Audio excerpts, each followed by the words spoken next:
I've always liked to learn about Amelia Earhart when I was young, and so I'll be talking about her here.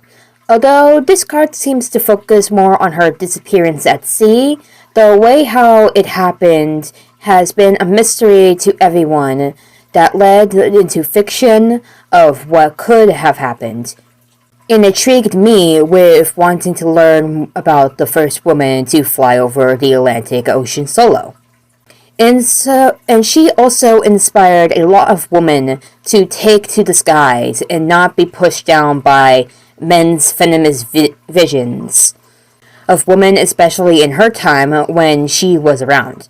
So let's not sit here long and take to the skies, like that pun here, by talking about Amelia Earhart, pioneer aviator, in the transformation section of Story of America cards.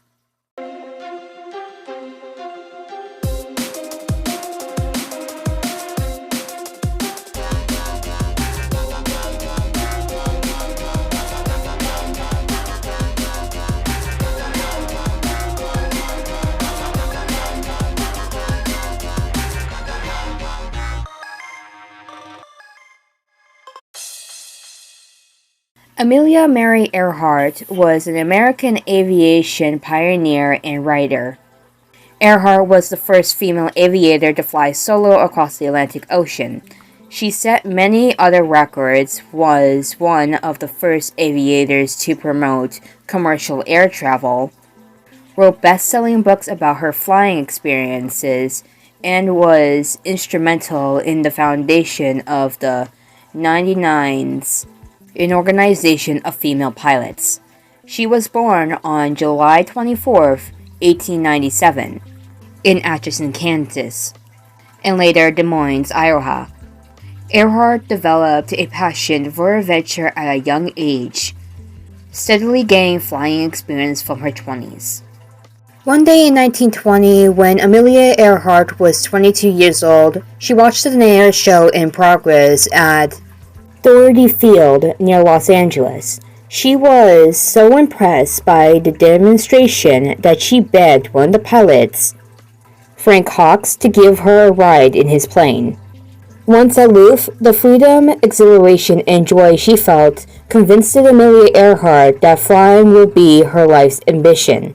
She quickly obtained a job to pay for her flight lessons, and within a year she became one of the only handful of American women licensed to fly at that time. In 1928, Earhart was asked by Miss Frederick Guest of London, England, to fly with pilot Wilmer Stutz and another crewman from Newfoundland to Wales. Miss Guest wanted to publicize the fact that women were able to fly as well as men. And so 1 year after Charles Lindbergh's epic solo flight across the Atlantic, Earhart became the first woman to fly the Atlantic. 4 years later, on May 20th, 1932, just 5 years to the day Lindbergh's takeoff for Europe, Earhart took off on another record flight. She became the first woman to fly non-stop across the Atlantic alone. In 1935, she became the first person to fly alone from Honolulu, Hawaii to California, over 2,400 miles or 3,800 kilograms. And the same year, she flew non-stop from Mexico City to New York City, 2,125 miles or 3,300 kilometers, establishing another first. Amelia Earhart's dream, however, had always been to fly around the world. With financial help from her husband, publisher George P. Putnam, plus money raised by Purdue University, Earhart bought a 2-engine Lockheed Electra for $50,000, which, if I'm correct, would be around $1,028,371.53 nowadays in 2022. And that's a lot that I can't even say into words. But then on June 1st, 1937, she and her navigator Fred Noonan took off from Oakland, California. On the first leg of their world-round journey, by June 30th, they had flown 22,000 miles, 36,000 kilometers, and traveled over 5 continents. The last leg of their trip was from New Guinea to Honolulu, was considered the most difficult. They had to fly 2,556 miles and 4,000 kilometers over the Pacific Ocean, because reaching a fuel stop in the tiny Howland Islands. Earhart and Noonan left Lae on July 2nd, but 20 hours later, they were reported 2 hours overdue. Then the Coast Guard cutter off the coast of Howland Island heard Earhart's last message. "We are circling, but cannot hear you." They never arrived. A massive search failed to locate them, and although Amelia Earhart presumably died at sea, her disappearance remains a mystery that interrogates historians and fiction writers to this day. There has been a lot of speculation on what happened to Amelia Earhart when she disappeared. Most historians hold on to the simple crash and sink theory. But there are other theories, and a number of them, of what could have happened, such as these ones.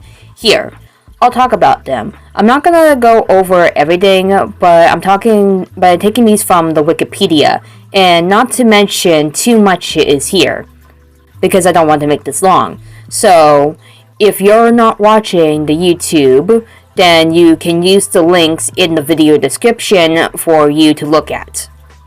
That is, if you're watching that on Wattpad, because I also post the scripts there. For those watching the video, seeing the script would be in the description, as I'm starting to post them there now. But anyhow, let's get on with the theories of what happened to Amelia Earhart. The first one is the crash and sink theory, which claims Amelia Earhart and Noonan ran out of fuel while searching for Howland Island. They drifted at sea and died. The plane would have carried enough fuel to reach Howland with some extra to spare. Another theory is Gardner Island hypnosis. This assumes that Earhart and Noonan, unable to find Howland Island, would not waste time searching for it, instead turning to the south and to look at the other islands. The 157-337 radio transmission suggests that they flew the course of 157 degrees that would take them past Baker Island. If they missed this, then sometime later they would fly over the Phoenix Islands, now part of the Republic of Kiribati, about 350 nautical miles, 650 kilometers southeast of Howland Island. One of the Phoenix Islands, known as Gardner Island, now called Nuku'alofa, has been the subject of the inquiry as a possible crash landing site. And then there is the Japanese capture theory. Since she disappeared around the time of World War II, it states that Earhart and Noonan were captured by Japanese forces, perhaps after somehow navigating to somewhere within the Japanese South Seas Mandate, and were executed because they thought Earhart and Noonan were spies, from what I heard. And there is a lot more after that too, which I can't explain here, or this would become too long. And that was Amelia Earhart, Pioneer and Aviator from Story of America cards.